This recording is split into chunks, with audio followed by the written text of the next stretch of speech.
we don't know. It should be on. Can we call the committee hall to order, please? Lennon? Here. Boywood? Here.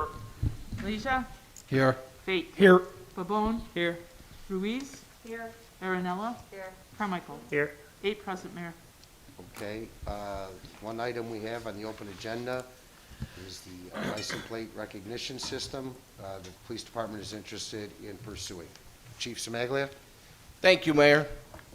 Ladies and gentlemen, I'm going to have Michael Fellows and his team present.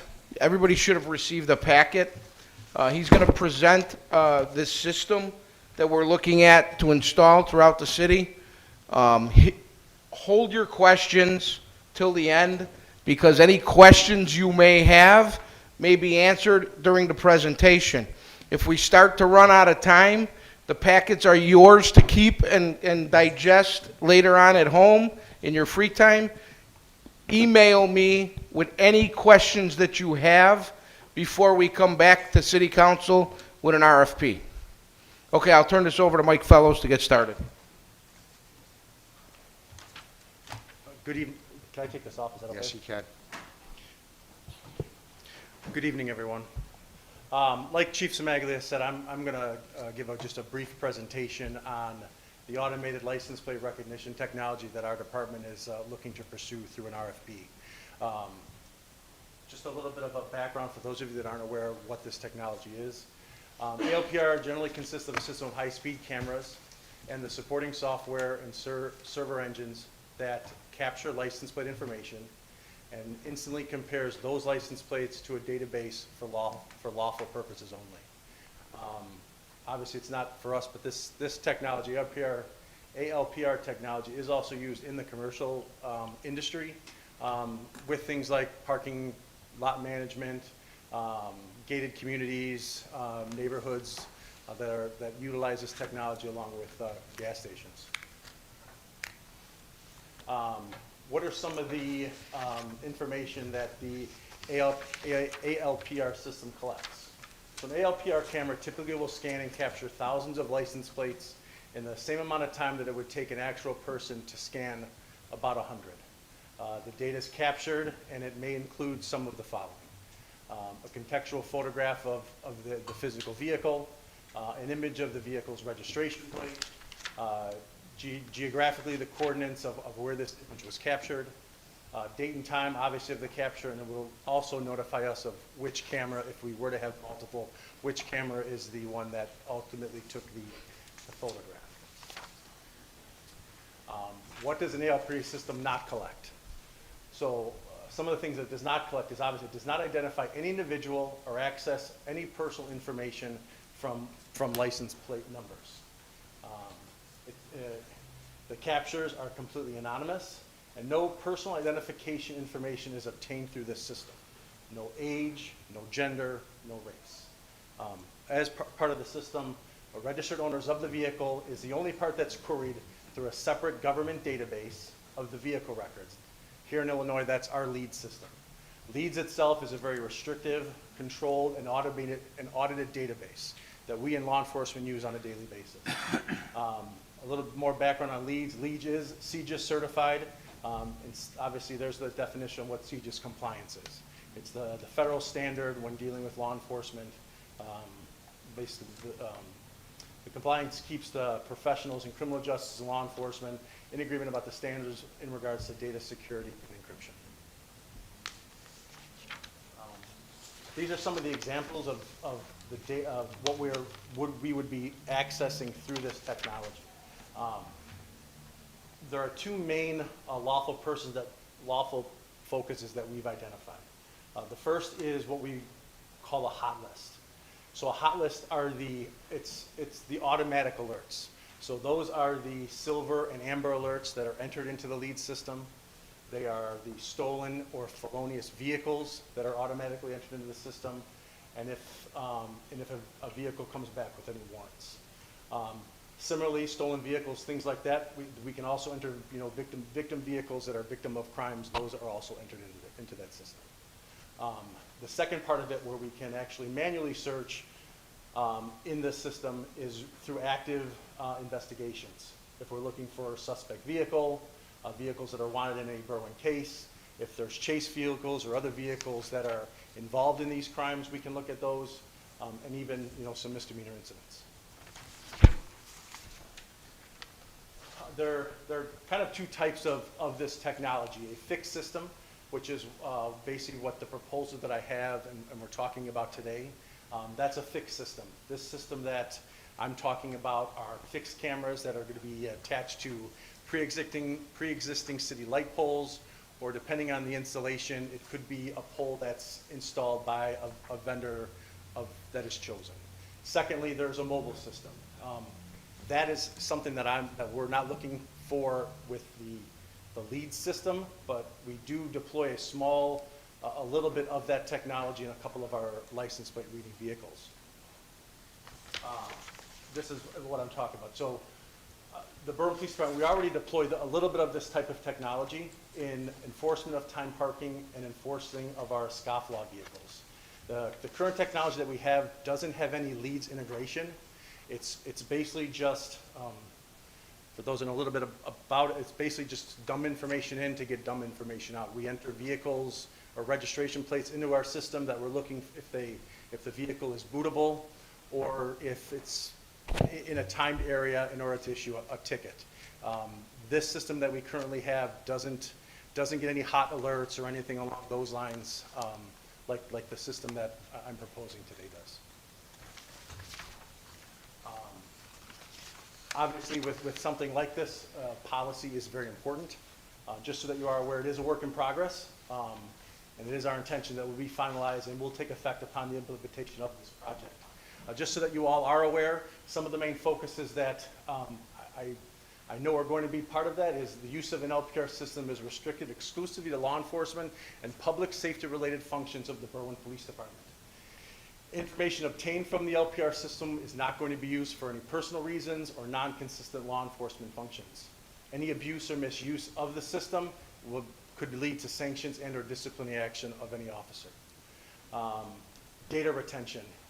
I've listed there at the minimum of 90 days. Obviously, that's kind of what our standard is in regards to data retention, but that is also, can be maneuvered. Dissemination of information obtained should not be disseminated to the public except where we are required by law. What I mean and why I bolded the word obtained there is this system isn't something where we're monitoring all the time.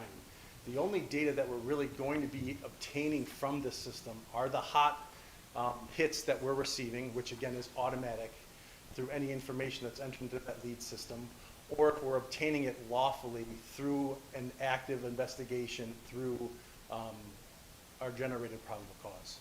So it's, and again, like I said, that's why I've kind of bolded that word, because this isn't information that we're going to be able to look at every single license plate that runs through our city.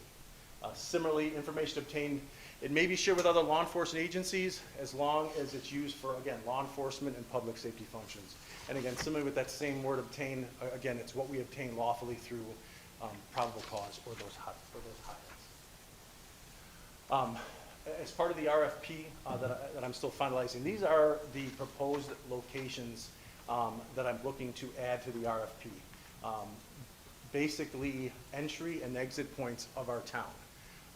Cameras along Roosevelt Road, 16th Street, Cermak Road, 26th Street, a camera along our Burlington Northern tracks, and also Ogden Avenue. The proposal, what I'm hoping to, like I said, to put in there, will be a proposal for approximately 20 cameras. This is some information that I was able to obtain. These are some of the really close surrounding towns that we have that already are deploying this type of technology. Cicero, Morton High School District, they've signed a contract with the company. Stickney, Riverside, Illinois State Police, Chicago, Countryside, LaGrange Park, Burr Ridge, River Forest, and McCook. Not to mention there are hundreds of other agencies within the state that's also deploying this type of technology. I've done a little bit of research in regards to some of this. We have had a couple of vendors come into our department to give us just like a general overview of what the product was. before I started this. So some of the systems, they started approximately about $25 per camera per year. Some of the cameras are subscription-based, which means that we would pay a small monthly fee. The cameras belong to the vendor. Any maintenance or costs are already built into that subscription fee. Some of the vendors do a subscription, but they also do offer an equipment buyout. What that means is after a 3 or 5 year term, whatever it is, what they feel their equipment is worth, or through that subscription, after that amount of time, the equipment becomes the property of the city of Berwyn, and then the fees would be reduced, and we would only have a small hosting fee with that type of subscription. And then obviously some of the vendors also have a complete buyout of the full equipment, and then we would just have the small hosting fees. In addition, like I said, that's where the potential additional costs do come in. Obviously, could be installation costs depending on where the cameras are at, and the hosting fees, like I said. With budget and costs, we have done a little bit of due diligence on our part. We have submitted for at least one grant for this type of technology through the JAG program. There isn't any information back on it yet. That was done rather recently. And I actually received some additional information this afternoon to potentially look at another grant. So we are looking at grants for this if it does get approved. Similarly, half of the proposed cameras that I have listed in the full RFP, 10 of them actually fall within our TIF district. So that is also an additional option in regards to funding. And then obviously, as a potential budgetary item. I have a timeline I'll show you in a sec, but in regards to budgetary, that would be year 2022. This wouldn't be done within our current year. This is the timeline I briefly spoke about, and again, it's kind of tentative, being today that this is the initial presentation that I'm giving. I've built in a 2-week inquiry time for members of the council. As Chief Semaglia said, if there are some additional questions or some ingestion in regards to data that need to be done. My intention is to bring back an RFP for a council vote on the 28th of September. The RFP would open for about 30 plus days. There's a couple things in there in regards to the actual project, like walking through questions, things like that. And the closing time on the RFP would be on November the 1st. There's a few days built in there for our review and evaluation time. We would come up with a recommendation as a potential vendor during our evaluation time, and as part of the RFP, I'm building in where it's a requirement that if we do pick a vendor on recommendation, they do need to come in on the 9th of November to give members of council a presentation on their product specifically. And then potential council vote on that date as well, with, again, project implementation in 2022.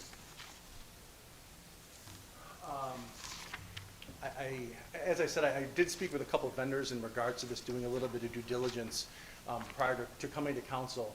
We do have a couple of cameras that are sitting on the corner of 16th and Lombard now. When a couple of the vendors came in, they offered us a free demonstration on their product, and I thought it would be good, at least for us, to, instead of putting them in a couple of different locations, to kind of put them on the same pole so we can take a look at the two products together. The main issues I think that we see are the difference between, obviously, daytime cameras are going to be a little more detailed, and we're seeing the differences from basically how the cameras work at nighttime. The reason we chose 16th and Lombard, at least between our administration, is obviously all of you are aware that our town is very heavy in regards to IDOT controlled roads. So as part of this, permitting would need to be sought from IDOT to put these cameras up, but where 16th and Lombard, that's city-owned property, so that we were able to put it up there without IDOT's approval. Some frequently asked questions I know that I've heard and we've heard through the grapevine is, can an LPR device use facial recognition software? No. These cameras are not like red light cameras where they give you a photograph of the driver. An ALPR device does not identify the driver or any potential passenger. The purpose of this technology is to identify the vehicles only and not the occupants. Is every ALPR image reviewed? and I'm going to confidently say that no, that images are captured by the ALPR are only reviewed by law enforcement personnel when required by our lawful purpose. And the reason why I say that is, so we have the one camera up in a 2-lane street on 16th and Lombard.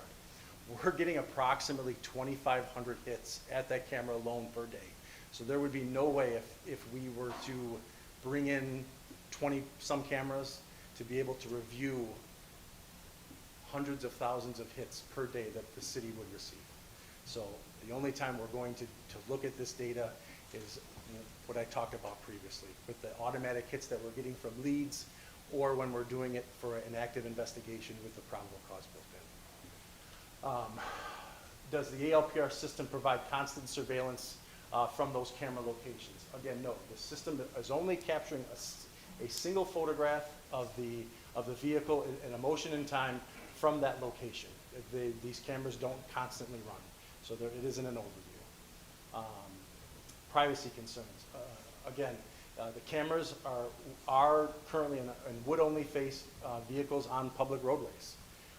And again, images are of the vehicles and vehicle registration only, not any persons within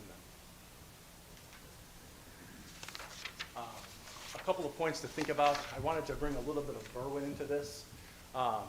We had an incident back in October, I'm sorry, excuse my typo, October of last year. It was an incident involving a criminal sexual assault of a female at a business along Cermak Road. We had good video of the offending vehicle in the area, but we were never able to get video good enough to identify our offender or his vehicle. Unfortunately, in that case, we were able to find him and arrest him, but it took a second victim identifying him and the vehicle. And again, I'm not saying that if we had this technology, we would have had it, but my thought is it at least gives us a fighting chance. Similarly, with the homicide at our Jelly Jam in March of this year, we're thankful to PACE bus system. It just so happened that at the exact moment our offending vehicle was leaving that area, it passed a PACE bus. And the PACE bus, both PACE and CTA, have cameras that are on all 4 sides of their buses. So the bus passed exactly across Highland Avenue at Cermak Road, and we were able to gather what the plate was on that homicide vehicle. And then the last one I just wanted to mention was obviously with the shooting over at Popeyes. We believe that we identified the offending vehicle in that, but by the time that we were able to do that, that vehicle was found burnt in the city of Chicago. Again, our thought is if, potentially having this type of technology, we were able to identify that vehicle almost immediately, being able to find it, and then potentially getting evidence from it. So again, just some specific cases that we had in Berwyn just to think about. I have some some annexes that I left in. I didn't put them up on the board there, just for you guys to review. So I know, like we talked about with some of these hits, there is and these are coming from the cameras at 16th and Lombard. So the first annex that I have there for you is a hit vehicle. So if you take a look at it, it looks like it was information that was entered from ISP through a Cicero connection. I'm not 100% sure on that. But as you can see, the only information that we're receiving is the plate, that it's a stolen vehicle, and the small details from what's entered in the leads. No additional information. The next 2 photographs are just of what we call a read. So that's just when the vehicle passes the camera, the camera that's there. The 2 photographs that I gave for you guys to review is one. It's basically one from each of the 2 vendors that we have that's hanging there at 16th and Lombard. One being the Flock Company, and the second one being Genetech. So those are the 2 separate style reads that we're receiving. The next few pages that I gave for you guys to review is, unbeknownst to us, someone must have seen our cameras at 16th and Lombard.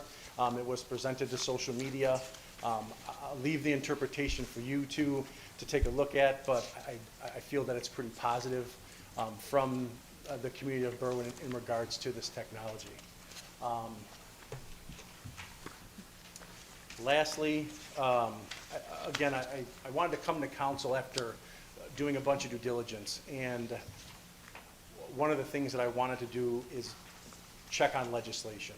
The ALPR technology has been brought to our state legislator on multiple occasions that I can find since at least 2015, with most of the wording very similar. Most recent that I could find is what I've included in this packet is Senate Bill 1540. It was brought to the legislation back, I believe, in February of this year. It is still pending. Most of those other bills that I were able to find, they basically just went away or died, I guess, in legislation. That's the way it's described. So that's also part of your packet. Lastly, I'll take any questions if anyone has any. Michael, I know that I've spoken with Jim Franks regarding some of the ideas about this, and I know that he has to still sit with you, especially when it comes to the RFP. My biggest question, though, is who's storing that data for the 90 days? Is it the companies that are providing the storage? Are we going to be liable for storage? Because that's generally where the cost comes in. Correct. No, the way that the program works with these style cameras, it's hosted by the vendor that we pick. Usually through the cloud, but there isn't any additional hardware that the city would have to purchase to house that data. It all comes from the actual vendor. Okay. Anybody else have a question? Did we check with the BDC to see if they could help with the funding of this? Correct. I have had multiple conversations with Dave Hallsberg from the BDC, and obviously I know there's other things that need to be done in regards to that, but he does like the technology as well. Okay, and you'll make sure this is in the 2022 budget That's correct, sir. to work on it?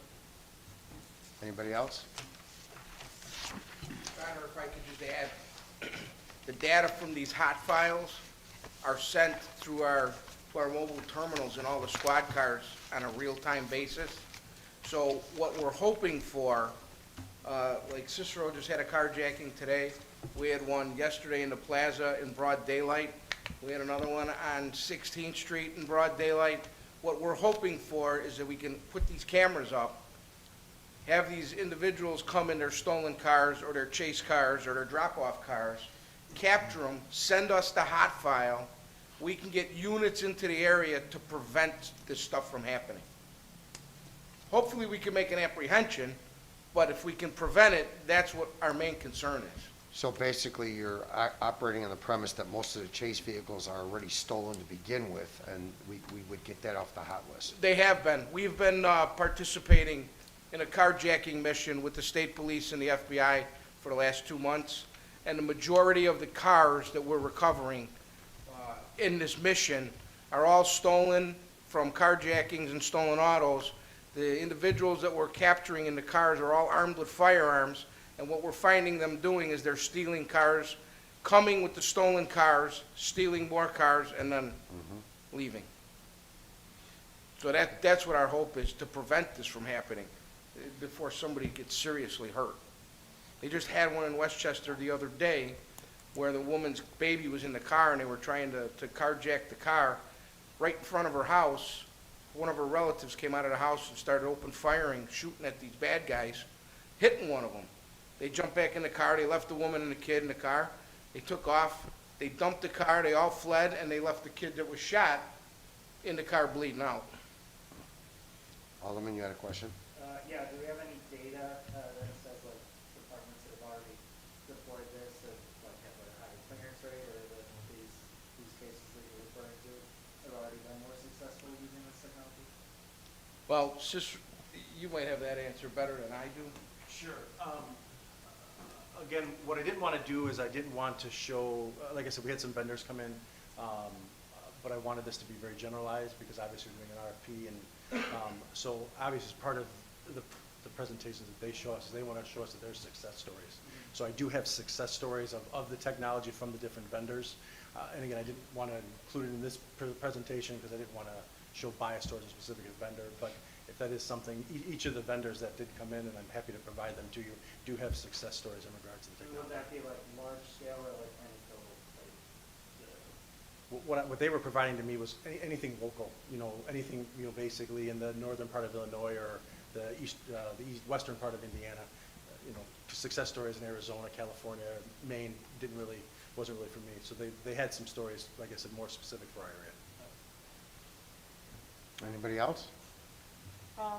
So I know that this is in the very infancy stages, but at some point, will we be provided, like exactly where the funds are gonna be coming from? I know that you're working on that, and more of that will come, you know, numbers will become more solid and available when RFPs come in.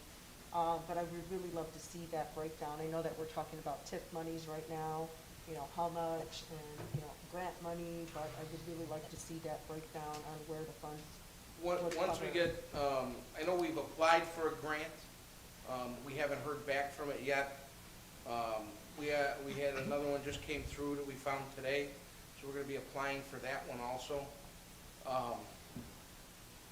One thing about grants, and I know you guys, I hate to say Tony Loretto's right, but if everybody isn't NIMS compliant, we're not gonna get them. So everybody, elected officials, us, we all have to be NIMS compliant. And even then, you know, sometimes we'll get them, sometimes we won't. But we will have a breakdown once we figure out with Dave Holzberg how many are gonna go into the TIF districts, and we're gonna budget for it, so. Because it's not gonna affect us till next year. And is it possible, once the RFPs come in, or before or after, to have these different vendors come in and do demonstrations of their services and share some of their success stories? Sure, that was part of the RFP that I'm writing to bring in the vendors that, based upon, obviously, we're looking at qualifications, you know, and if we don't feel that it would fit the needs of what we're looking for. But yes, as part of the RFP, written in there is that finalists will be required to come as part of the RFP on that 9th of November to give a presentation on their specific products to members of council. And obviously, I would love that more for educational purposes for myself. I rely mostly on your expertise, and you are the ones that are in the trenches of this day in and day out. So I would just like to kind of have that as informational. Yeah, sure. Thank you. Anybody else? All right, gentlemen, thank you. Thank you for your time. Thank you. Okay, I have nothing else for committee of the whole. Anybody have any questions about anything on the agenda? If not, I'll ask for an adjournment. So moved. Motion to adjourn? Motion to adjourn by Ruiz, seconded by Lennon. All those in favor? Aye. Opposed? The ayes have it. The camera will remain on. We'll be back at 8 o'clock. Thank you.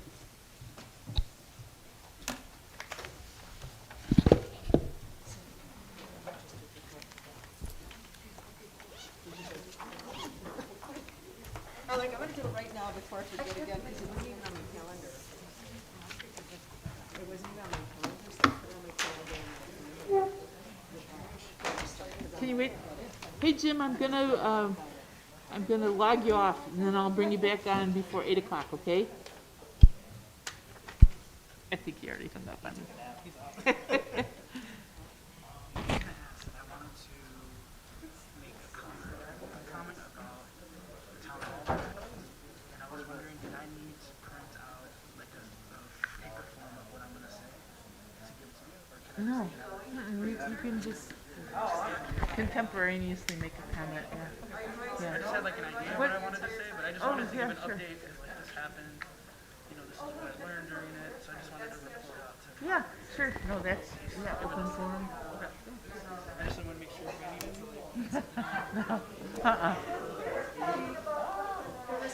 I mean, if you wanted your remarks to be made a part of the record, then I would need something in writing, and you could just shoot it to me tomorrow. Email it to you tomorrow morning. Yeah, and just at the end say, you know, you'll provide remarks tomorrow for the record. All right.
You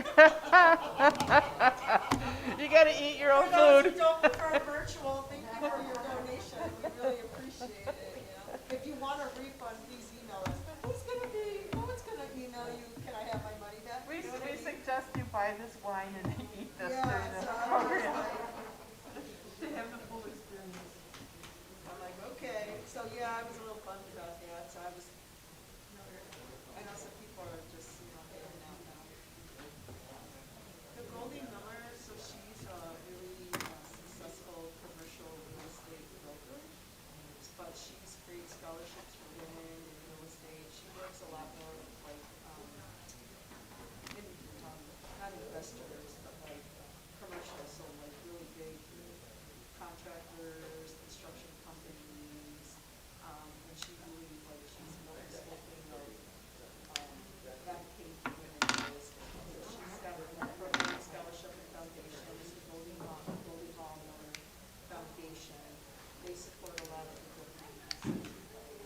She's got scholarships that she gives to the master's programs in real estate at DePaul, at UIC, a mentorship program for one year. Yeah, it's really huge. She's been around forever. Yeah, I've heard about it for a while, and this was the first year that I just and all those highlighters and stuff that are downtown, and those are the people that attended, those people who build on, and architects, and real estate gurus, and all of that, so pretty big. So, yeah, it's okay. It's okay. Are you gonna stay down there?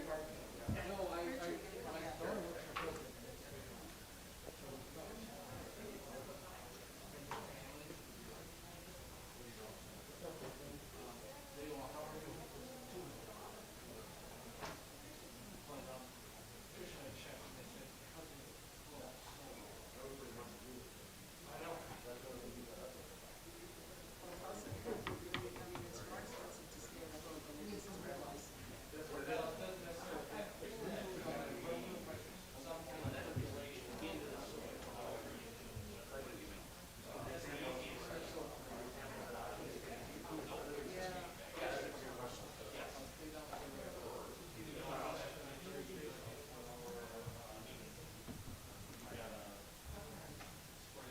Whose reception is on Thursday?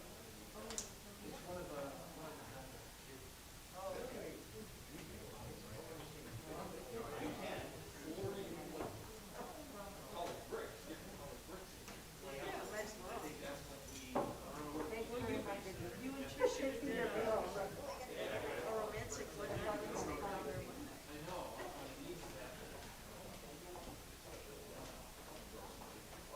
I'm sure you got an anniversary or something coming up that you didn't celebrate.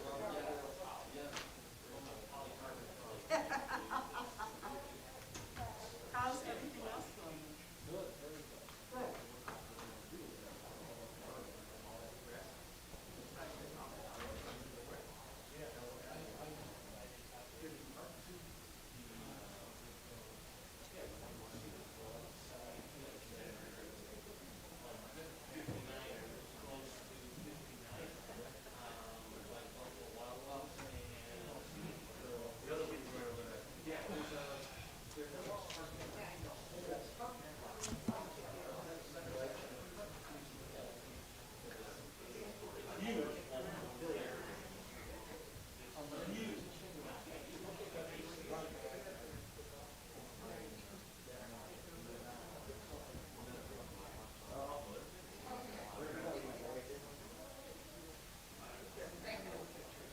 I saw that. And they really made me look at that, Rich. Kind of wish I was retired so I could have all that time available. It does. It really does.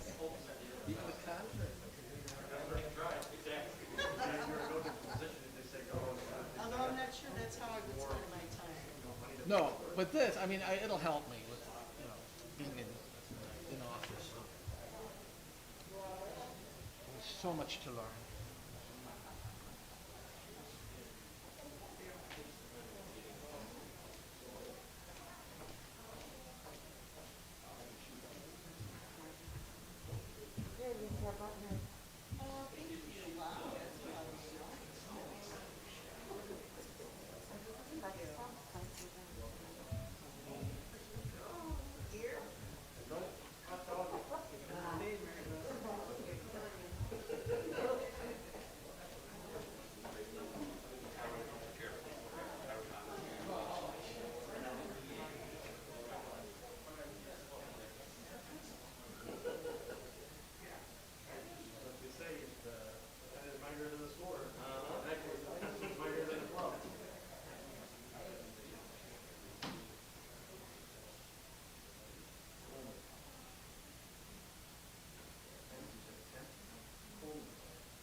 All right, what do you got tonight, Rich?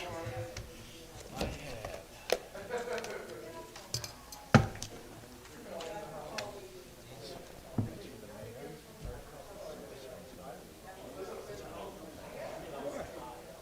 a great guy.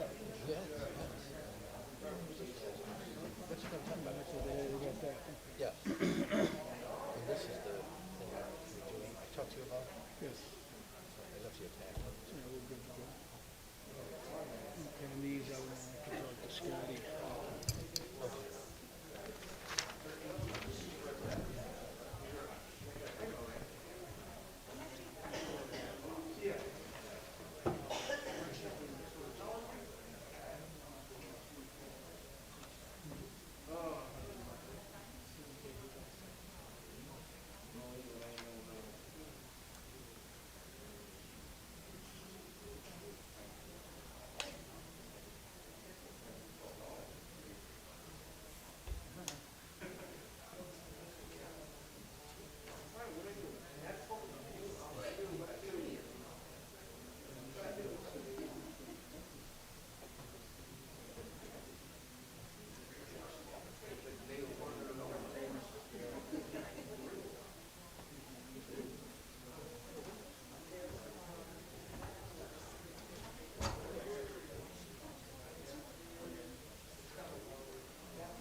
I think so.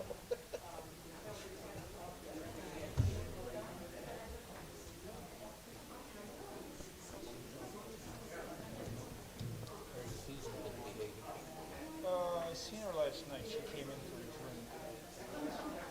Which is this miserable? I need somebody to work for me, you know. I said, well, close if you have to close for an hour or two, you know. Oh, I need to relocate my business out of Berwyn, you know, she said. You know, then she gets upset because I don't stop in there, you know. Oh, you can't be everywhere. You know, but I'm like, I have nothing to play the lottery. I don't smoke. I'm not going to buy beer. I can't drink beer. I drink, free beer. I'm not going to buy a fifth of booze. So, I don't really want to. I guess I can go buy some candy or something. I won't come in my store. Give me a hard time. I'm like, she's crazy. Yes. And she wanted me to park that little curve off there. Oh, nobody can see my parking lot. We drove by the other day. Look. And they didn't have you take it. Yeah, go ahead.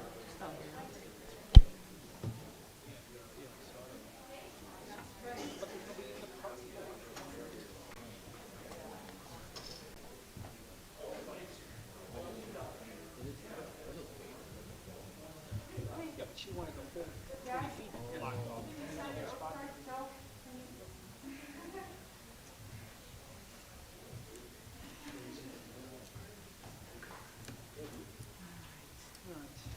You've done this so many times.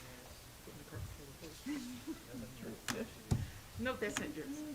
This is yours. This is yours. Yeah. Here, let me step over all of this. Okay, Joe. This side? Okay. This is your stuff, and I need your signatures on those dotted lines. Oh, there is, yeah, there is good stuff on here. I'm gonna give it back. Perfect. You get to keep this part. Somebody can hold it for you. Great. Thank you very much. Oh, it's an honor to do it. I used to get this, because there's stuff in here that doesn't get it's inside.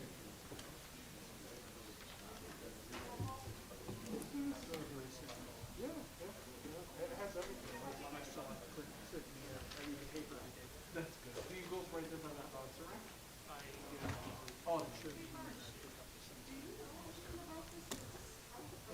sign that right there in front of our office, people still go. That little, in front of Ace Hardware? Yeah, people still do it. I thought they were like, oh, this guy's not gonna be there long, is he?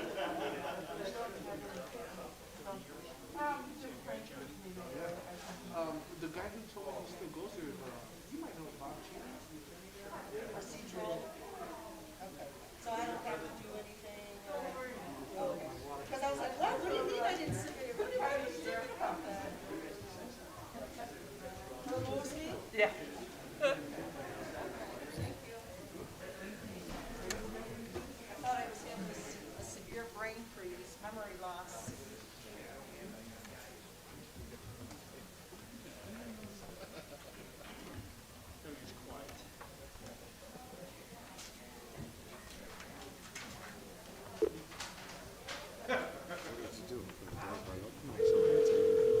Huh?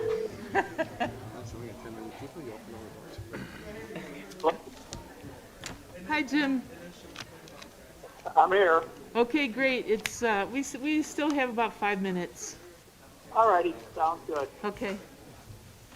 You, the microphones are live, and so, you know, things will be picked up by Facebook, FYI. Okay. Alright, I'm quiet. Yeah, okay.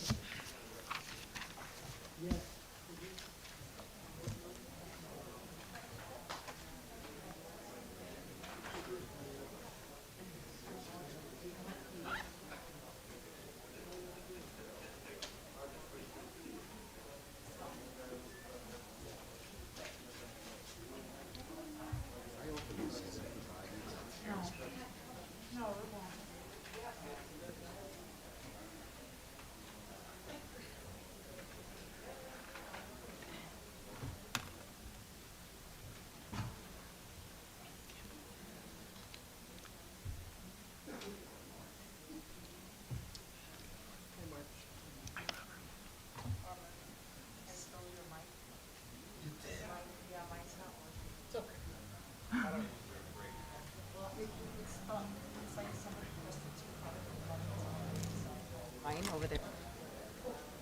So it like went on, it went off, and on. So dairy cow. What's happened to that?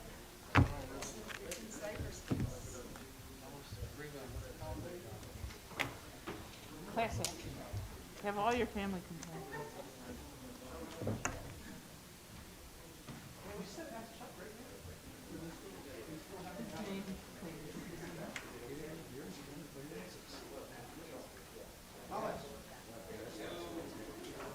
Can we have everyone here for all the applications?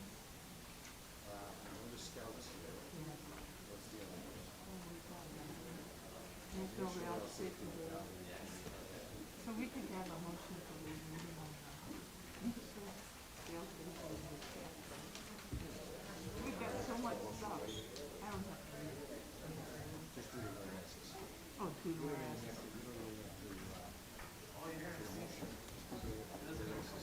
Okay.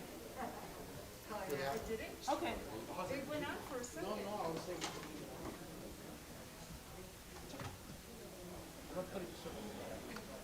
I was gonna put it there, but then I started laughing.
Ready? Start. Clerk Paul, can we call the council meeting in order, please? Lennon, Here.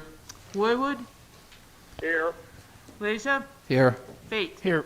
Pabon, Here. Ruiz, Here. Aranella, Here. Carmichael. Here. 8 present, Mayor. Can we all rise for the Pledge of Allegiance and please remain standing?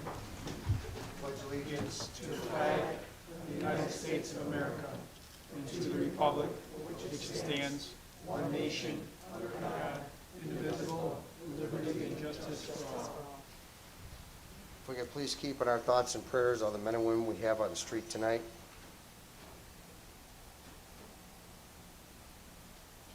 Thank you.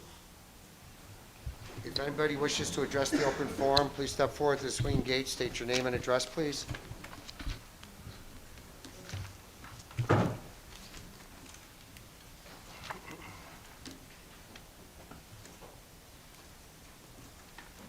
my name is Tanya Hart. Is that green light on? No, it's not. Rob, can It you is check? now. I touched a Okay. button. Sorry about that. That's okay. Okay, yeah, I just went ahead. Hi, my name is Tanya Hart. I live at 1842 Kyler Avenue in Berwyn. Thank you for giving me an opportunity to speak today. My name is Tanya Hart. I've been at Kyler for 20 years, and I have loved my time there, but recently I've grown frustrated with Berwyn's rat infestation issue. I'm going to briefly recount my personal situation in my neighborhood, also surrounding my home. It started about the 4th of July when I really started to see multiple rats in my yard, in the alley, behind my house, and I believe it was because of several neighbors, because of overgrown weeds or garbage, those kind of things was overflowing and definitely outside the can before pickup. So I began to see holes in my garden and then burrows underneath my garage. And I know that rats carry disease, and I didn't want them in my garden, and I also know that there's lots of children in the neighborhood that play in the yards and in the alley. At first, you know, as responsible homeowner, I set traps, I sprayed environmentally friendly deterrents with no success. And last year I was able to catch a few rats I thought was an anomaly, and this year they've grown way too big for household traps. In fact, first one I caught, I swear I only got its nose, and it was the size of a small chihuahua. And I was really disappointed, and therefore that's one reason I'm here. But my neighbors are also concerned because they have small children, and we've caught 7 rats this year. And I know if I've caught 7 rats, that's just the tip of the iceberg, right? So in addition, we removed 3 rats from my neighbor's yard because they're a little squeamish with removing rats.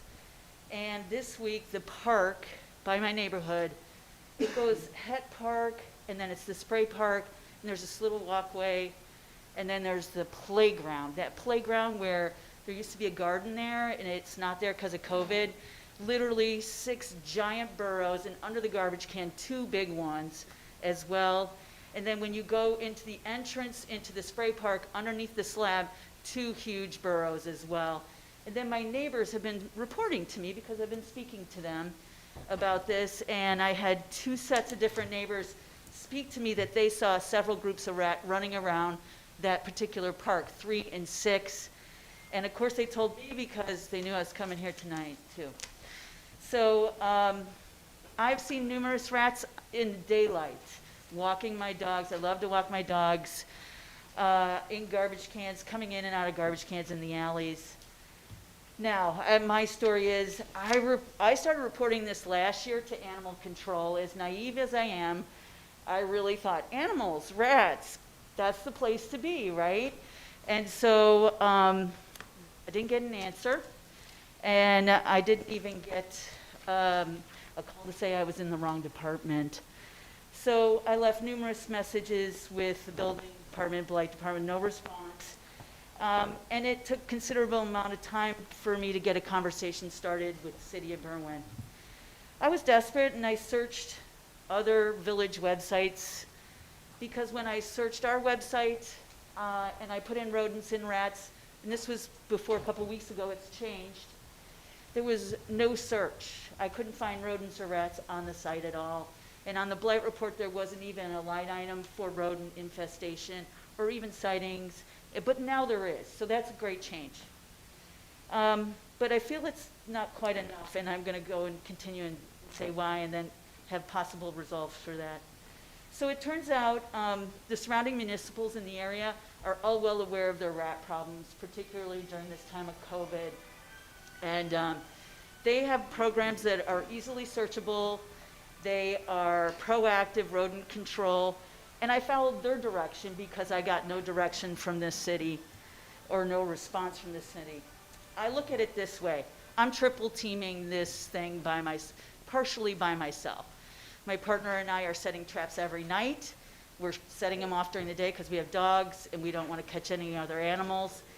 We are employing a rat control service and paying for that out of our pocket, both of those things. And then we have had consistent attention of late from Awesome Pest Control, which is contracted by the city, but only alley side, right? Only on the alley portion, not on my property, basically. As a responsible owner, I did everything that is also produced in the most recent flyers from the health department and from the city before they ever came out. And I still have a rat problem, okay?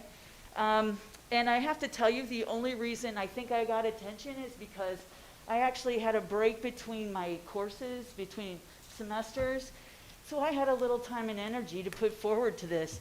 And my partner and I just decided to tag team the village and get something done, get anything we could get out of it, because we were at a loss. Our rat problem was frustrating, and so was our communications with the village, or with the city, I should say. And I should say, nobody has that kind of time or energy to do what we did, and nor should they be expected to do that. The residents from Berwyn shouldn't be expected to do that to get services. I do want to highlight, once we're connected with the blight officer and pest exterminator, that we recently have been given some information, and we've got attention and some action to this, right? And I'm grateful for that, right? And that attention's been paid to me and my property. But what remains, I think, is a comprehensive citywide program. Because if I have rats and if I am responsible for my dogs, picking up after my dogs, my garbage, my garden, and I'm proactive about it, then the rest of Berwyn has a rat problem, not just me. And I'm asking the city of Berwyn to enact an equitable, proactive plan that communicates with all of the community with measurable accountability in rodent eradication and control. And I want to say that this is public health, which is public safety. I feel safe when I have public health. I'm not here to only present problems, but I also have some solutions as well. And these are part of that comprehensive wide plan that I think will make connections and make this all a better place. I hope that the attention will be applied to equitable manner to my neighbors, because what I did, my neighbors might not be able to do or know that those things are out there. Just because I've been vocal doesn't mean I should be the only one to get solutions to the problem. For example, I think when you put in a complaint to the blight report or blight department, or report to the blight department, I think there should be a receipt to that. I think you should get an answer. It could be automated, doesn't necessarily be manned by anybody. And it could say, hey, we got your complaint, and somebody will be contacting you about resources or solutions. Maybe not solutions just yet. My other idea for communication from the city is enamel signs in the alleys. And I really want this to happen. I mean, communicating in several languages that closed garbage and weed cleanup are imperative into combating rats in both Spanish and English and whatever other languages. They'll be out there all the time telling people that we at once had rats, but I'd rather have the signs than actual rats in my community. I believe communication is key, and it will take all of us to combat this as a public health problem.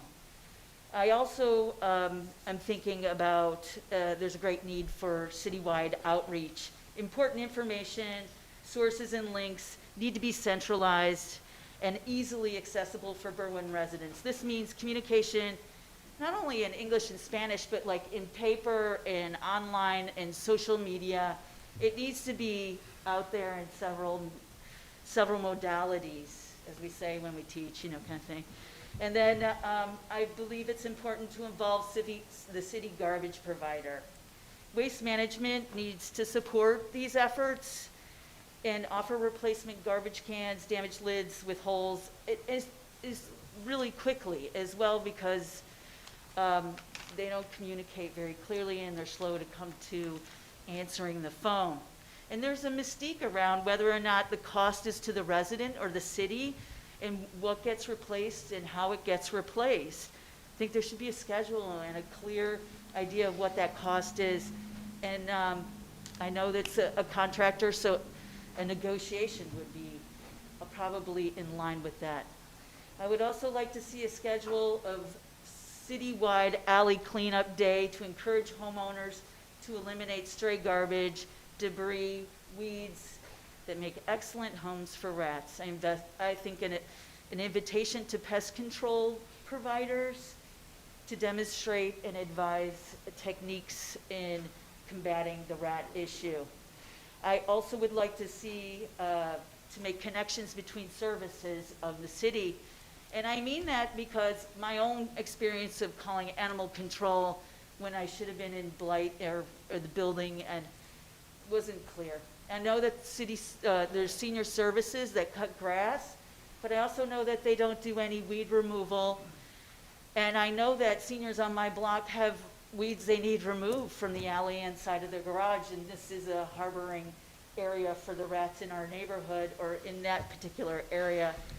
I would also like to see the city make a dedicated effort to contact homeowners that are unable to participate with this type of activity and provide support for them. And of course, volunteers would probably be part of that effort. This needs to be an all-in community effort, not just by the residents. The city has put out communications that I feel was a little bit finger-wagging at residents. And, and we had to get our act together to clean up when many of us do and always have done so. And we still will. And we still have rats in our yards. So that is frustrating at the very least. Again, I'm asking Berwyn, the city of Berwyn, to enact an equitable, proactive plan that communicates with the community with measured accountability and the rodent eradication and control. And again, public safety is public health, and it makes us feel safe to know that there's not rats running around. The new Thank communication. you very much, The everybody. new communication we have is because we've done a division now of the mayor's office with an outreach communication department. So that's why some of that has changed now. We're also in conversations with the health district. Clerk Paul's part of that, as well as David Avila, to come up with a combative program for these rats, because they're not going to go away. So I agree, and I like some of your suggestions. So we will take those into consideration. We're discussing with the health department so we can, it's going to cost more money to put it towards it, but we have to do it. We have no choice. So we are in communication about trying to work something out along those lines. Oh, I appreciate it. So if you could leave your comments with a copy with Clerk Paul, it'd be really helpful for us. Sure, I can send you an email copy. Okay, thank you. Of that. I appreciate all that. And I think that it can't be, there's no more time to waste in this, because winter's coming and there are too many around the neighborhoods. And if they're just moving from my section right down the street, 3-4 doors down, it's going to be a continuum. And so the quicker, the better. And I'd be happy to share all of these ideas with Please. anybody. Thank you very much. Thank you.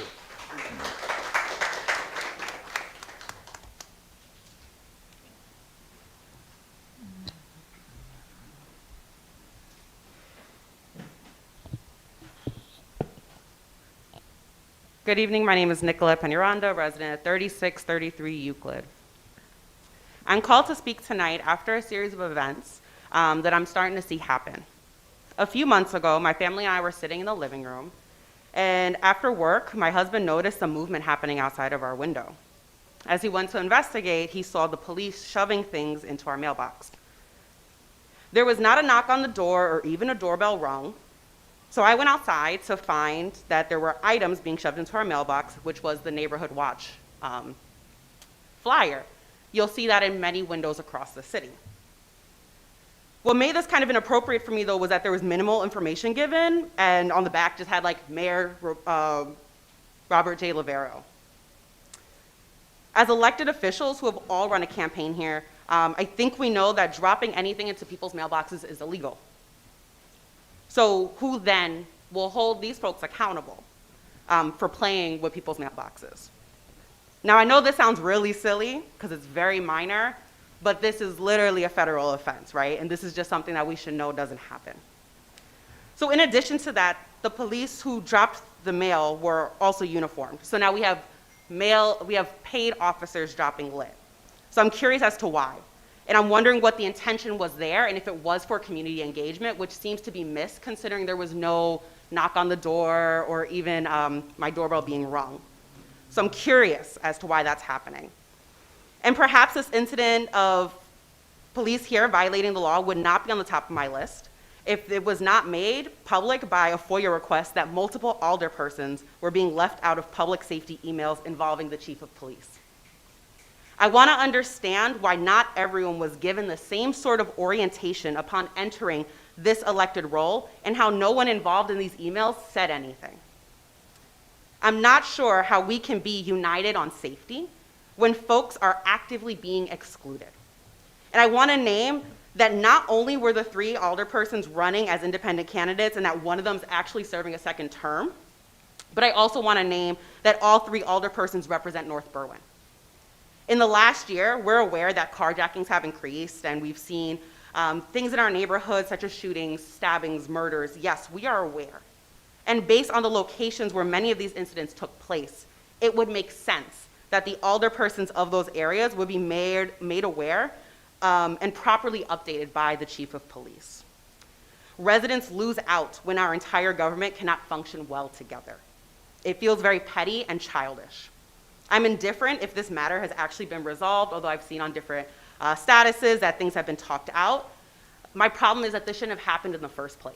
And there was a clear sign of miscommunication here between whichever parties, and the fact that that has still not actually been addressed to the public is kind of concerning because residents, again, have lost out, and there is trust that is now lost because there are people intentionally being excluded.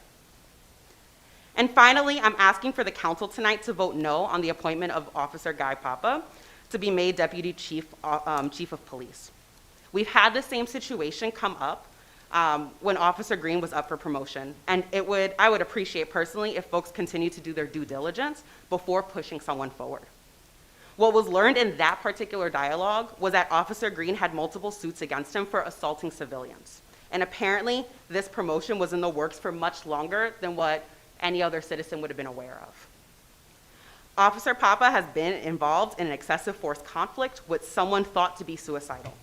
In any other profession, if someone was not doing their job well, they would not receive a promotion or special privileges. Yet here, it seems like this is becoming a common thing. I struggle to believe that there are not equally qualified officers that do not have a series of lawsuits and taxpayer payouts to their name that could also be qualified to be Deputy Chief of Police. It is my hope that whoever was in charge of this would reassess their decisions and withdraw the appointment. Thank you. Thank you.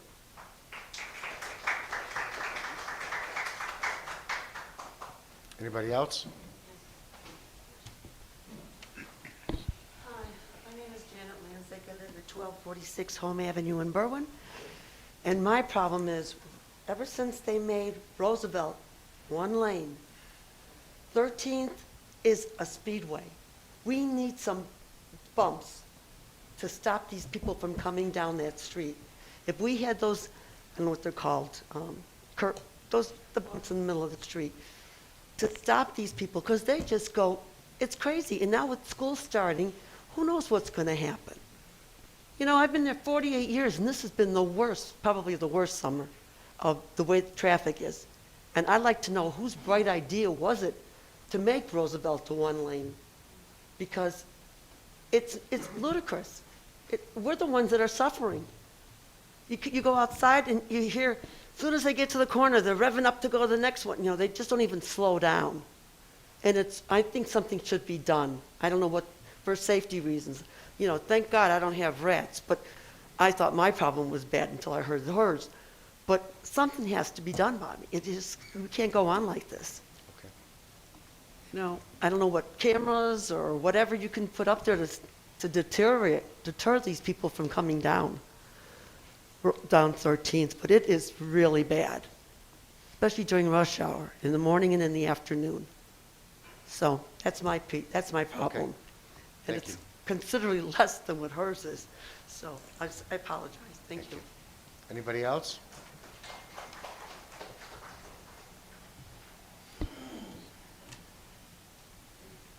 Good evening. My name is Renee Bernal. I live at 1836 Kyler. I am CC and Tanya's neighbor. So I'd like to go back to the red issue because it's pretty severe.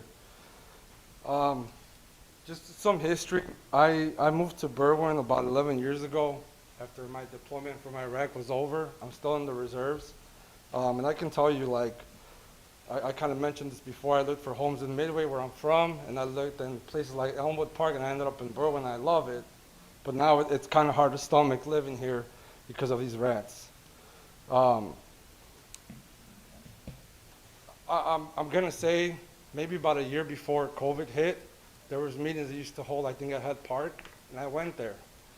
After everyone spoke, I stood up and I said, hey, we have a rat problem.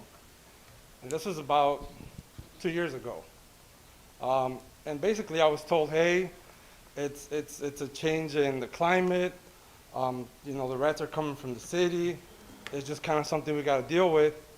And I kind of just took it as that, and I should have done more action. I didn't, but here we are. Our alderman held a meeting on Zoom 3-4 weeks ago, and during that meeting, I expressed a lot of my frustration. And my question is, what is the town of Berwyn doing? Not hiring exterminators and all that, because that's great. But my point is, how are we holding each other accountable? Last weekend, my neighbor across the alley literally had 2 bags of garbage sitting on top of his garbage can. And I just don't understand how we let something like that go. You know, when I first moved here, I was single. I'm now married and I have a 1-year-old and a 5-year-old. And despite COVID and everything that's going on, we've been having block parties the last 2-3 years. This year, I didn't even consider it because of the rats. Because I would be embarrassed to have family and friends over, and once the sun goes down, to see rats running around. We have great weather.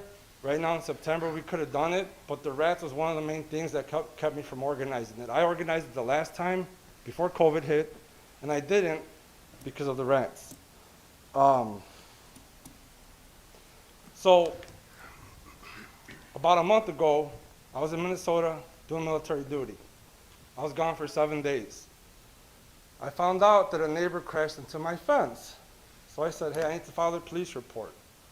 And I called the police department and got the runaround. One time I was transferred 3 times and somebody finally said, hey, we're too busy to take this report. And I said, got it, I'll handle it when I get home. Got home, took pictures, went and filed my police report, got the little ticket saying I had a police report. I'm okay with not being able to have a police report filed when I'm away from home. I can swallow that. I can't swallow having these rats running around our neighborhood, especially when it's been addressed several times now. So, you know, I understand everything that my neighbor spoke about and the action that's coming as of that, but I want to know, what does the town do for neighbors that have overflowing garbage cans, neighbors that leave their lids open, neighbors that just throw garbage in the middle of the alley? I've been in some pretty crappy places in the world, and I can tell you, like, it's never been as bad as now at night. I don't even like going in the alley because, yeah, it's all right, what's it going to do, right? But just the fact that I even have to see it, I throw my garbage out by 7 o'clock or else I don't go out. And this is Berwyn. It shouldn't be that way, right? So I'm bringing this up to the mayor, the chamber, and all our neighbors from Berwyn. I just think it's unacceptable my main focus is what are we doing so that everyone does the right thing. So that's pretty much what I wanted to get out. Okay, thank you. Before you go, sir, could you spell your last name? I couldn't catch it. Sure, Bernal, B-E-R-N-A-L. Thank you. Thanks. Anybody else for open forum?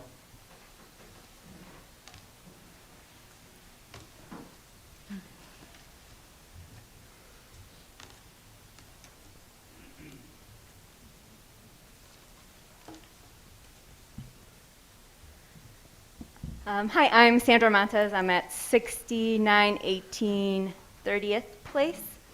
I am a Berwyn resident for about 6 years, and I'm the owner and therapist of In Motion Counseling. I am here with Amanda, our clinical director, and today we want to talk about suicide prevention and awareness because September is Suicide Prevention Month. And so some facts about mental health is that 1 in 5 people suffer from a mental health condition. So I want you to pause and think about your neighbors, your friends, your own family, right? That means that someone that you know is directly impacted by mental health. And if you're thinking about your friends and family and you're saying, oh, they're all good, then maybe you gotta think about you and how you're doing, right? And so we know that with COVID, mental health conditions have worsened. The isolation has impacted families, students, and each and every one of us. We know that suicide is the second leading cause of death among those between the ages of 10 and 34, and is the 4th leading cause of death between individuals ages 35 and 54. There were more than twice as many suicides in the United States as there are homicides.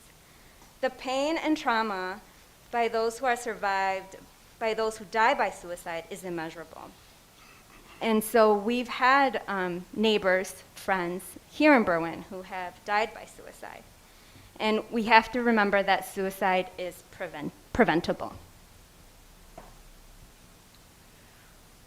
And that being said, I'm going to just talk about some suicide warning signs that we can all see, with people in our lives and to be aware of.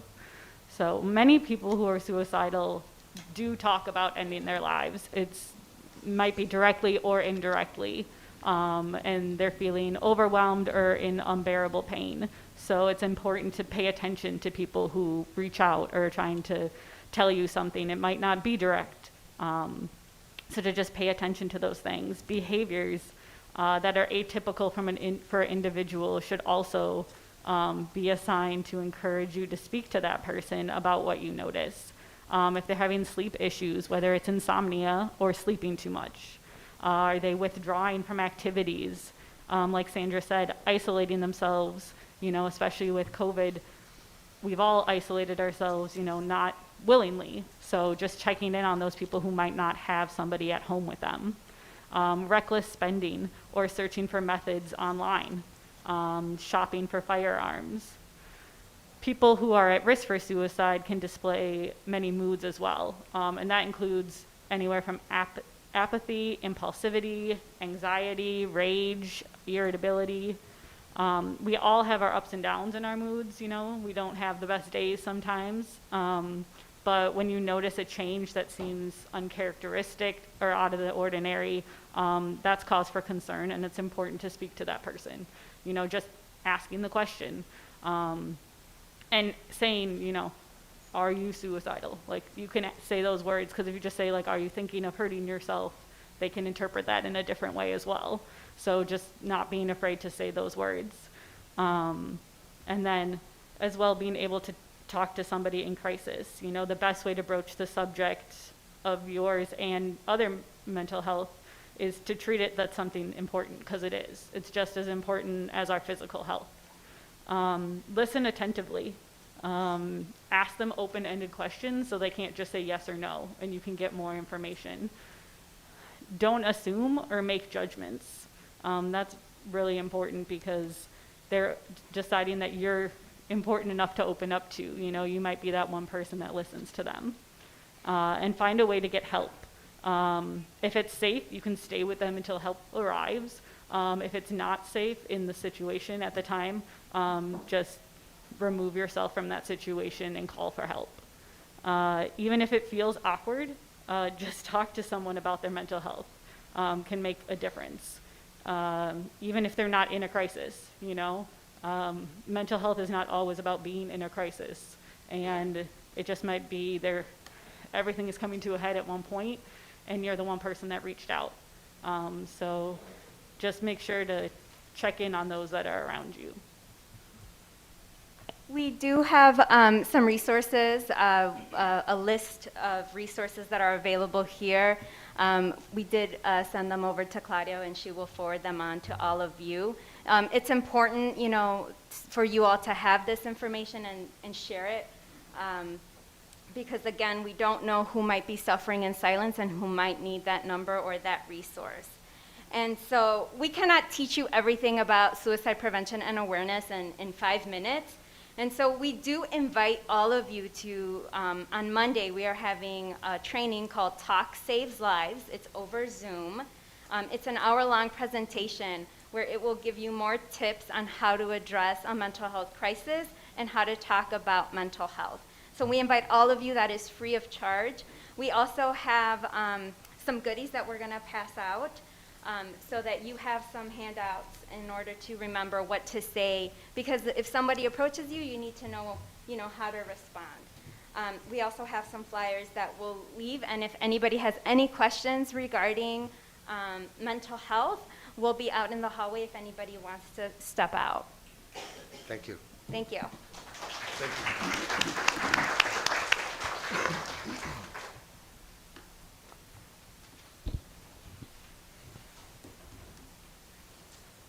My name is Jenna Musselman Palace. I live at 2243 Euclid, and I just wanted to add to the important mental health talk here to the folks up in front who are responsible for fiduciary actions of the city of Berwyn, that funding housing, funding community services, funding health care, also prevents suicide, and that's the other level of community level intervention that the city of Berwyn can do to support each other as we move through these different crises and parts of life. So I wanted to just add that to the meeting. Thank you. Alderman, anything for open forum? Mayor, recently Chicago canceled their Pride Parade, and after our conversations with COVID Unified Command here in Berwyn, we decided to cancel the Berwyn Pride Walk for October 2nd. Okay, anybody else, Alderman? I received a letter, Alderman Richard Leja, Chair, Aldermanic Police and Fire Committee. I am writing to thank paramedics Ryan Manfredini, Ryan Gill, and student Isa for caring for me on Thursday, August 19. Also responding were Mark, Angelo, and Michael Gannett with Engine 504. I had just finished donating blood at the PAV YMCA and fainted when I began to walk home. A passerby on Oak Park Avenue called 911. When the EMS team arrived, I was scared and embarrassed. They assured me that it was okay to feel this way, which helped me relax. The medics were professional in that they explained everything they were doing. They showed concern by asking how I felt at regular intervals. I appreciated that I was addressed as Mrs. and asked which hospital I preferred to go to. By the time we arrived at the ER, I felt calm and safe, thanks to these gentlemen. It turns out this was a short-term issue, and I have since fully recovered. Sincerely, a Berwyn resident. All right, thank you. Anybody else? Yes? Thank you, Mayor. On Thursday, August 26th at 6 p.m., as many of you know, I held a virtual town hall on rodent control with the help of residents. The town hall was held on Zoom and broadcasted through Facebook Live. In order to reach a wider audience, it was promoted through Facebook, canvassing door-to-door, and an email list between community members, and around 50 participants attended from all throughout the city between Facebook and Zoom. As you heard today, residents were frustrated, and rightfully so. They expressed their concerns about the issue and spoke about the challenges they go through on a daily basis. They talked about the issue being intersectional and how it impacts our health and safety. They mentioned how we all play a role, how they would like to see the city, the health district, alderpersons, businesses, landlords, and residents all work together to solve this issue. Throughout the conversation, they brought up research on what other cities are doing to tackle the issue. They proposed solutions that build upon each other to engage and activate all the stakeholders who were mentioned earlier. They were righteous in their anger, but also laser-focused with their solutions. And while the circumstances were not ideal, it was inspiring to see so many residents hold space, collaborate, and develop action steps. One strategy included holding the citywide or ward-wide alley cleanups that was mentioned earlier. These events could be coordinated with residents block by block to help clear out bushes, debris, weeds, and garbage. I know many aldermen walk their alleys already to keep an eye on garbage bins and overgrowth, but this could be a more efficient way to do this all in one day or over the course of a few weekends. Residents mentioned that they would volunteer to take down a list of homes or buildings that need new lids or lids repaired. This could be shared with waste management, so they handle the issue block by block versus home by home. Residents also mentioned that literature on rat prevention, intervention, and extermination could be provided so that folks are being resourced with solutions and best practices. And then lastly, residents volunteered to help older adults and families that cannot take care of troubled spots in their alley or backyard. This is just one example of the sort of idea that was brought to the table. So I encourage my colleagues in joining me, if you would like to, in a coordinated effort around alley cleanup. This strategy is not only robust and dynamic, but it also creates space for multiple stakeholders to take part in this work. I'm going to share the link with for the town hall video with council, all the council members, along with the meeting minutes so they can review the ideas that were lifted up. Thank you for letting me speak. Anybody else? Okay, hearing none. Item C1, please. Item C1 are the minutes of the Committee of the Whole and the regular meeting of the City Council for August 24th, 2021. I will make a motion to approve the Committee of the Whole and regular City Council minutes of August 24th. Second. Motion by Lennon, seconded by Fate to approve the Committee of the Whole and City Council minutes of August 24th. All those in favor? Aye. Opposed? Aye. Opposed? The ayes have it. Item D1, please. Item D1 is a communication from Public Works Director Schiller, recommendation to award the CDBG Project Year 2020 Water Main Replacement Project. I'd like to make a motion that we concur with Novotny Engineering and Director Schiller's recommendation for Project Year 2020 CDBG Water Main Replacement. Bid in the amount of $1,365 with a 5% contingency and $500,000 to be paid out of the utility fund account. Second. Motion by Ruiz, seconded by Lennon to concur with the recommendation of Novotny Engineering awarding the 2020 CDBG Water Main Replacement Project to Cerniglia Company for the amended bid of $1,365,000 with a 5% contingency and an additional $500,000 to be paid from the utility fund. All those in favor on the call of the roll. Lennon? Aye. Roywood? Aye. Leisure? Aye. Fate? Aye. Pabon? Aye. Ruiz? Aye. Arinella? Aye. Carmichael? Aye. 8 ayes, Mayor. Motion carried. Item F1, please. Item F1 is a communication from Police Chief Michael Sorolia regarding the resignation of Deputy Chief Sorolia from the ETSB 911 Board. I move that we accept as informational the report from Mayor Lavero of the resignation of Deputy Police Chief Michael Sorolia from the ETSB 911 Board, and thank Deputy Chief Sorolia for his 32 years of selfless dedication and service to our community, and wish him all the very best on his future endeavors as he also retires from the Berwyn Police Department. Second. Motion by Leisure, seconded by Fate to accept the communication from Deputy Chief Ciroli as informational, his retirement resignation from ETSB 911 Board, as well as his retirement services through the years in Berwyn. All those in favor? Aye. Opposed? The ayes have it. Item F2, please. Item F2 is a communication from Mayor Lavero regarding the resignation and then appointment of a member of the Berwyn 911 Board. I move that we concur with the mayor's appointment of Joseph Fitzgerald to the ETSB 911 Board. Second. Motion by Leja, seconded by Faith, to concur with the recommendation and appointment of Joseph Fitzgerald as a replacement member of the 911 Board. All those in favor? Aye. Opposed? The ayes have it. Item F3, please. Item F3 is a communication from the mayor regarding the appointment of Guy Papa as Deputy Chief of Police. I move that we concur with Mayor Lavero's appointment of Guy Papa as Berwyn's Deputy Chief of Police. Second. Motion by Leja, seconded by Faith, to concur with my appointment of Guy Papa as Deputy Chief of Police. All those in favor? Aye. Opposed? No. Call the roll, please. Lennon? Aye. Boywood? Aye. Leisure? Aye. Fate? Aye. Pabon? Nay. Ruiz? Aye. Arinella? Aye. Carmichael? No. 6 ayes, Mayor. Motion carried. Congratulations, Mr. Papa.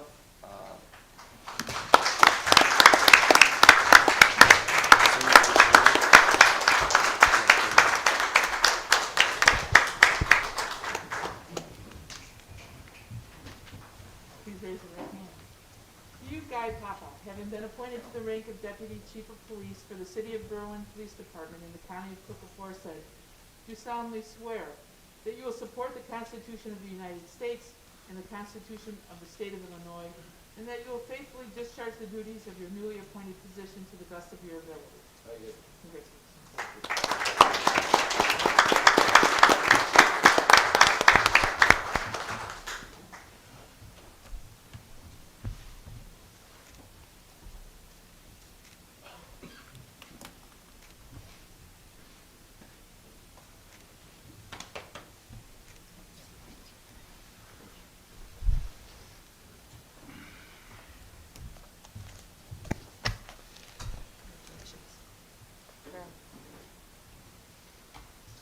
Congratulations, Guy. Thank you.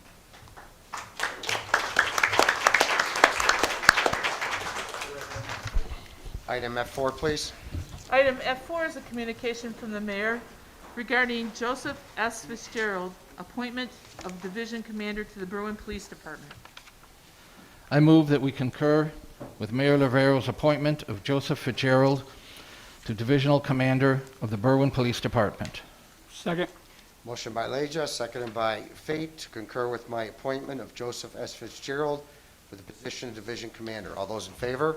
Aye. Opposed? The ayes have it. Joseph?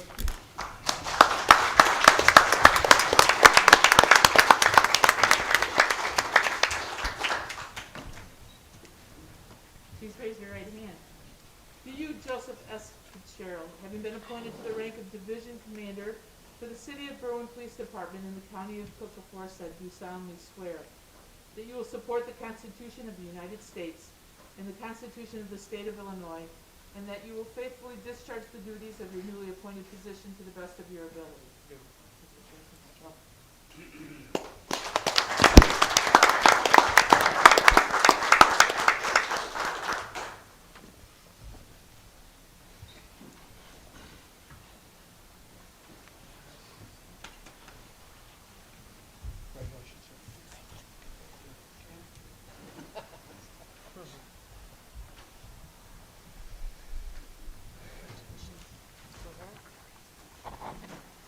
Congratulations, Joe.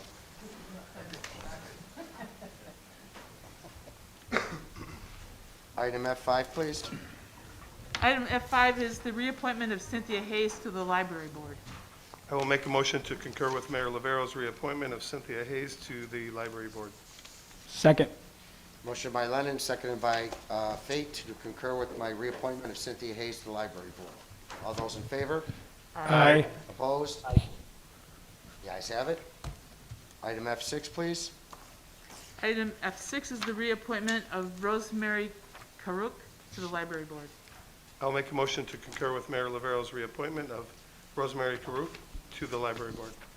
Second. Motion by Lennon, seconded by Leisure, to concur with the reappointment of Rosemary Kruk to the Library Board. All those in favor? Aye. Opposed? The ayes have it. Item F7, please.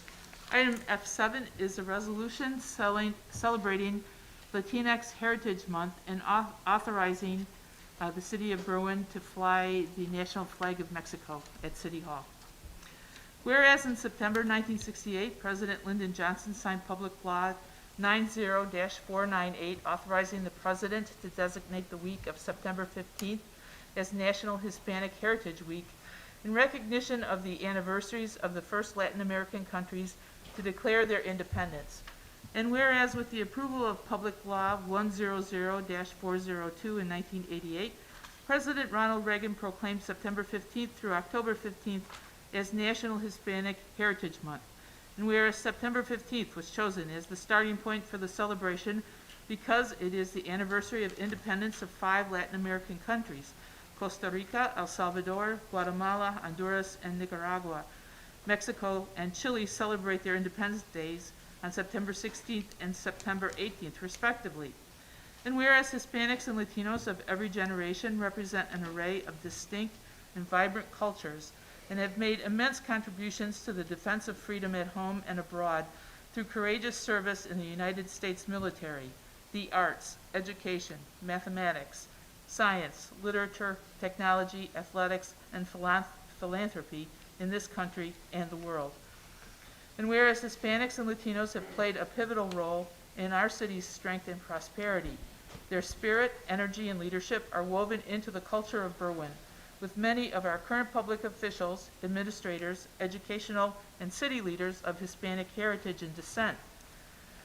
And whereas the Hispanic American population has grown by 1.2% in Cook County, making it the 4th highest county in the nation with a Hispanic population, Hispanics have had profound and positive influence in Cook County through their strong commitment to family, faith, hard work, and service. They have enhanced and shaped our national character with centuries-old traditions that reflect the multi-ethnic and multicultural customs of their community. And whereas the mayor and the city council are desirous of promoting the general welfare of the city residents, visitors, and businesses, continuing to create an environment in which all of our Berwyn residents have the opportunity to achieve the American dream, a love of liberty and justice, and the belief that a better life should await anyone willing to work for it. And whereas in recent years the term Latinx has begun to be used instead of Hispanic or Latino to represent the identities of non-binary, gender non-conforming, and gender-expansive people. Latinx also includes the lives of Indigenous, Brazilian, and other non-Spanish speaking people in this celebration. And whereas there is an ordinance that was established on April 11th, 2017, that established the city of Berwyn, County of Cook, State of Illinois, as a welcoming city, so that each and every person in our city is safe and free to thrive and contribute to our country and community.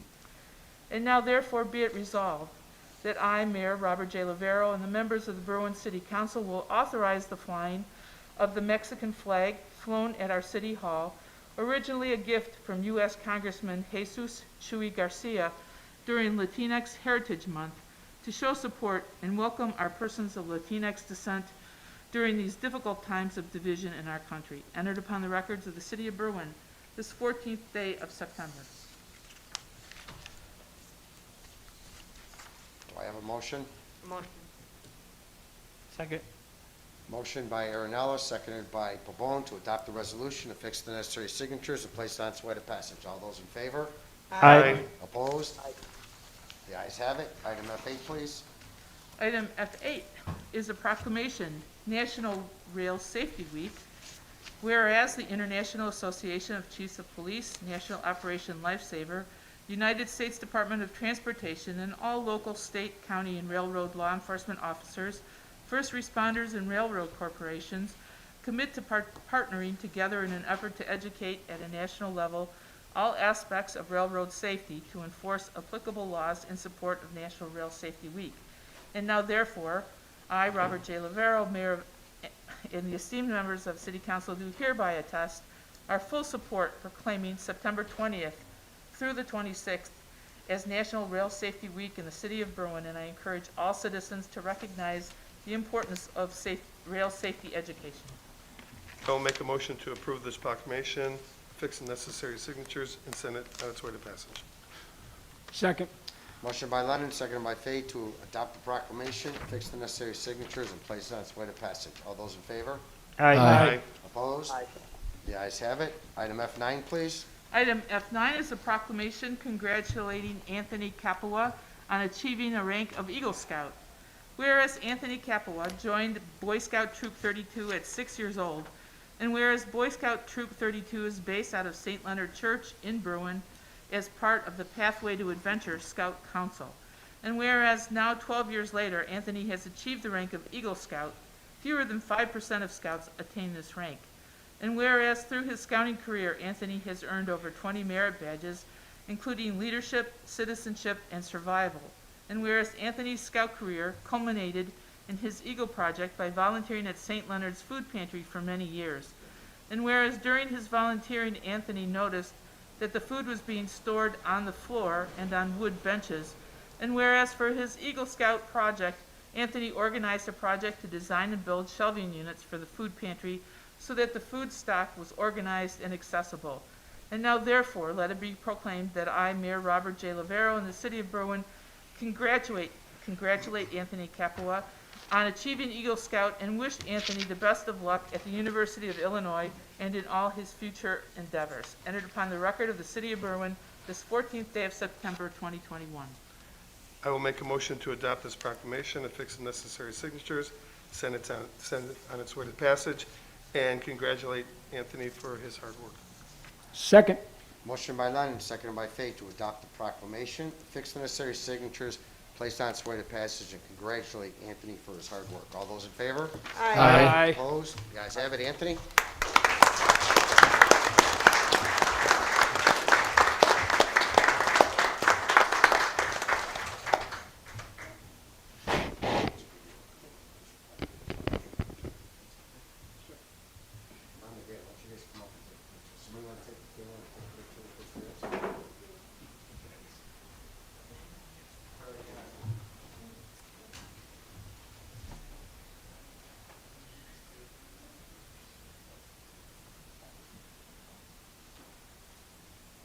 Congratulations, Anthony.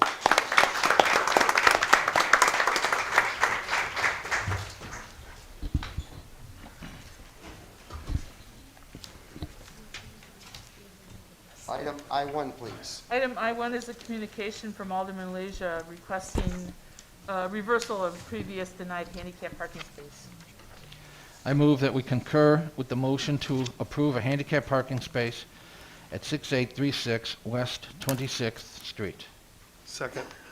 Motion by Leisure, seconded by Lennon to approve the request for a handicap parking space at 6836 West 26th Street. All those in favor?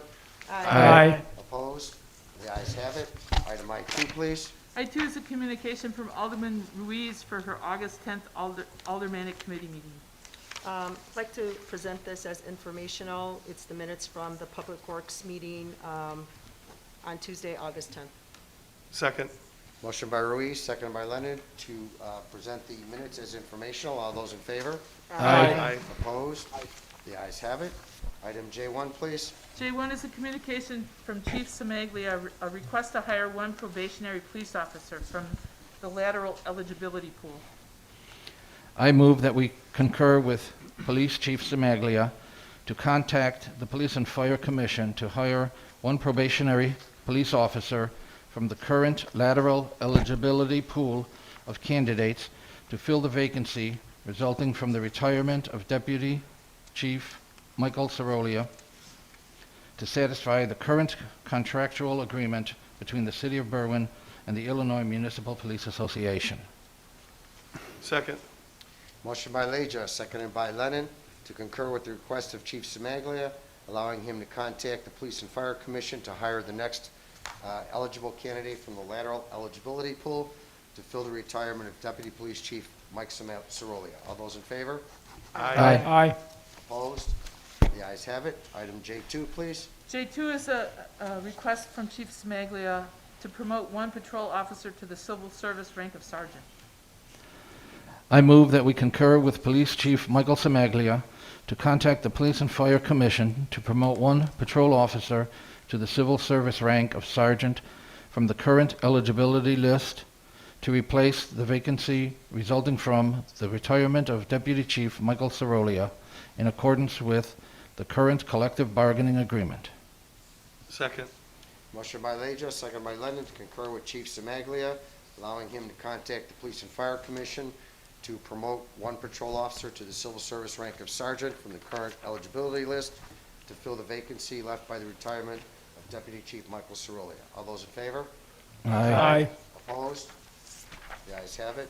Item J3, please. J3 is a communication from Public Works Director Schiller requesting approval to replace 4 building department and 2 engineering department, 1 water department vehicle through the enterprise lease program from the 2022 budget. I'd like to make a motion that we approve with Director Schiller's recommendation for the approval of, let's see, there's several vehicles here, so vehicles for a period of 5 years at a monthly cost per department. The building department at $1,847.61. Public Works at the amount of $1,056.94. All of these to be delivered and in service for 2022 budget. Second. Motion by Ruiz, seconded by Fate, to concur with the recommendation of Director Schiller and approve the lease of the vehicles for 5 years at a monthly cost to the building department, $1,847.61 per month, and Public Works Engineering, $1,056.94 per month, all to be in the 22 service and budget. All those in favor on the call of the roll. Lennon? Aye. Boywood? Aye. Leisure? Aye. Fate? Aye. Pabon? Aye. Ruiz? Aye. Arinella? Aye. Carmichael? Aye. 8 ayes, Mayor. Motion carried. J4, please. J4 is a communication from Director Schiller, a recommendation to approve a 5-year lease purchase of a 2022 Kenworth T370 dump truck. I'd like to make a motion that we concur with Director Schiller's recommendation for the approval of a 5-year lease for a 2022 Kenworth T37 dump truck with a municipal snow package, be awarded to Sourcewell, and declare the M4 as surplus. Second. Do I have a second? Second. Motion by Ruiz, seconded by Leja, to concur with the recommendation of Director Schiller and approve the 5-year lease purchase of the 2022 Kenworth dump truck with the snow package is bid through Sourcewell, and also declaring the M4 as surplus. All those in favor on the call of the roll. Lennon? Aye. Boywood? Aye. Leisure? Aye. Fate? Aye. Pabon? Aye. Ruiz? Aye. Arinella? Aye. Carmichael? Aye. 8 ayes, Mayor. Motion carried. J5, please. J5 is a communication from Director Schiller, a road salt update. Sorry, getting there slowly but surely. It's informational. I'd like to motion that Schiller's communication as informational. Second. Motion by Ruiz, seconded by Lennon, to consider the road salt update as informational. All those in favor? Aye. Opposed? The ayes have it. Item J6, please. J6 is a communication from Director Schiller, approval of streetlight luminaire replacement payment from MFT. I'd like to make a motion, we concur with Director Schiller's recommendation to pay for the final residential streetlight luminaire replacement in the amount of $146,500 to Lions Electric Company from the MFT fund. Second. Motion by Ruiz, seconded by Arinella, to concur with Director Schiller and approve the payment, the final payment for the residential streetlight luminaire replacement in the amount of $146,500 to Lions Electric Company from the MFT fund. All those in favor on the call of the roll. Lennon? Aye. Boywood? Aye. Leisure? Aye. Fate? Aye. Pabon? Aye. Ruiz? Aye. Arinella? Aye. Carmichael. Aye. 8 ayes, Mayor. Motion carried. The consent agenda. I'll make a motion to approve the consent agenda as presented. Second. Motion by Lennon, seconded by Fate to approve the consent agenda as presented. All those in favor? Aye. Opposed? The ayes have it. Aldermanic committee meetings, Alderman Lennon, Call the chair. Alderman Whitewood, Call the chair. Alderman Leisure, Call of the chair. Alderman Fate, Call the chair. Alderman Pabon, Call the chair. Alderman Ruiz. I don't have an aldermanic committee meeting, Chair, but I am having a town hall meeting on Monday, October 4th, from 6:30 to 7:30 p.m., to be held at La Para Restaurant on West Cermak Road. Agenda to be coming soon. Alderman Irinella, Call the chair. Alderman Carmichael. Call the chair, motion to adjourn. Motion to adjourn by Carmichael, seconded by Lennon. All those in favor? Aye. Opposed? The ayes have it. Thank you all for coming.